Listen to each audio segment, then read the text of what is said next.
Hey guys, welcome to Rosie's Dessert Spot. In this tutorial I'll be demonstrating how to create this 3-tier striped cake.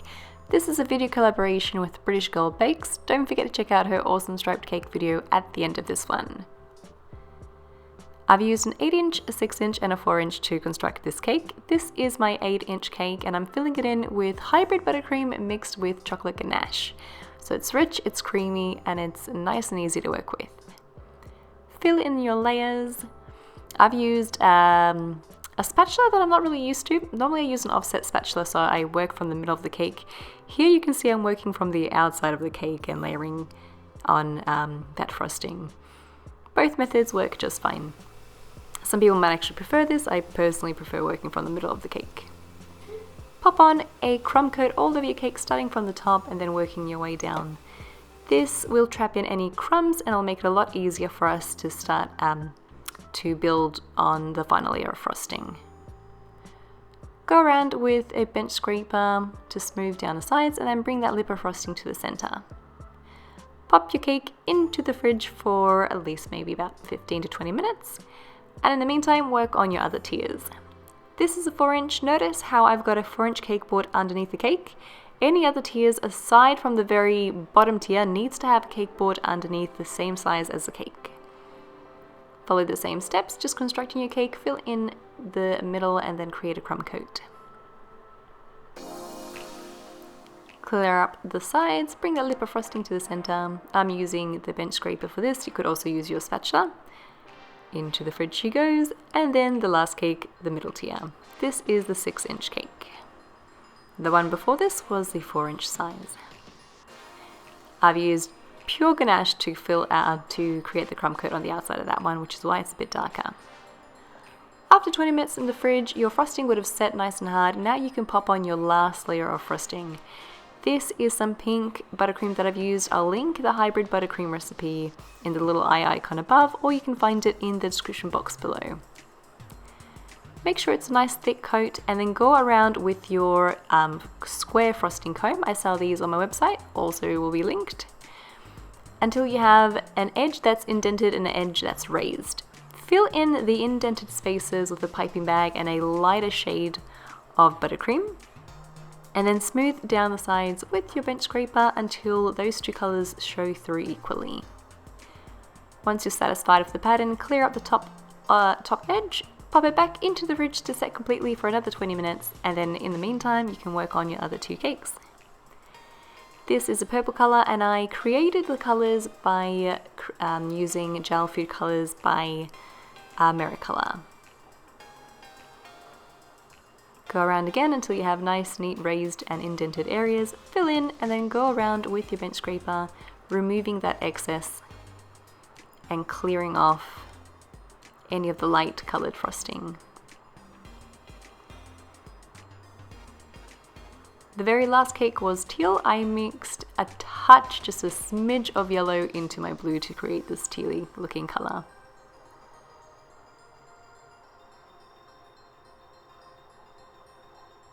And that's literally how quick these frosting combs work.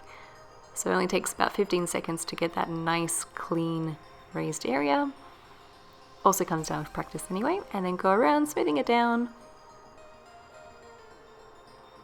Now the middle tier and the top tier you could pop into the freezer for 10 minutes because you are going to handle that with our hands, or you can keep it in the fridge for an hour. In the meantime, I'm going to pop some dowels into my very bottom cake. These are here to support the weight of our cakes. They've all been cut flush with the very top of the cake, so I've measured it where I can see where the frosting ends, that's where the cake ends, so I cut it at that point. And these were plastic dowels that I used. You could grab some wooden ones instead, or some bubble tea straws too. Now because this was sitting in the freezer, it's nice and hard and I can touch it with my hands and it won't dent or affect the buttercream at all. Give it a wiggle to make sure that the buttercream sticks to the straw so you know where to cut. And then pop on your last layer with a little bit of buttercream. If you don't want to hold off your hand, you can pop some baking paper around the cake. Now I wanted to create a kind of meringue looking texture, but I didn't want to use meringue and I didn't want to use royal icing. So I popped my buttercream into the microwave for 10 seconds so it became really soft and smooth, and that way I could create these kind of meringue looking edges.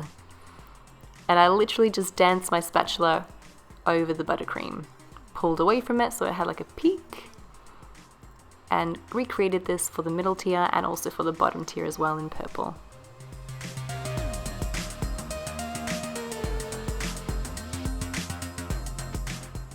Add on some sprinkles and also some edible butterflies. So to create the edible butterflies, I have some fondant that I've rolled out. I've used a butterfly plunger cutter. Roll it around on your counter to make sure it has sharp edges, and then plop it out. Stick it onto the frosting, and you're done. And that is how you create a 3-tier striped cake decorated with buttercream, which is made to look like royal icing or meringue. It's not everybody's cup of tea. You could go about using royal icing. I just didn't want it to set super hard and then not be able to cut into it, which is why I used buttercream. But if you do microwave it a little bit, it does become pretty loose and you can make it look like it's legit, you know, meringue. Or if you used Swiss meringue buttercream, you can make it look even more realistic as if it were actually royal icing. Anyway, I hope you guys enjoyed this little technique and can take something away from it. If at least one of you guys can leave this tutorial having learnt something, then it's worth it. And that's it for this Tuesday. Don't forget to also check out British Girl Bakes. She has made a really cool striped cake for you guys as well that I think you'll enjoy. I'll have that link in the description box below or in a card at the end of this video. Thanks again for watching, and I'll catch you again next time. If you haven't subscribed, don't forget to do so. We upload a new video every Tuesday. Bye for now.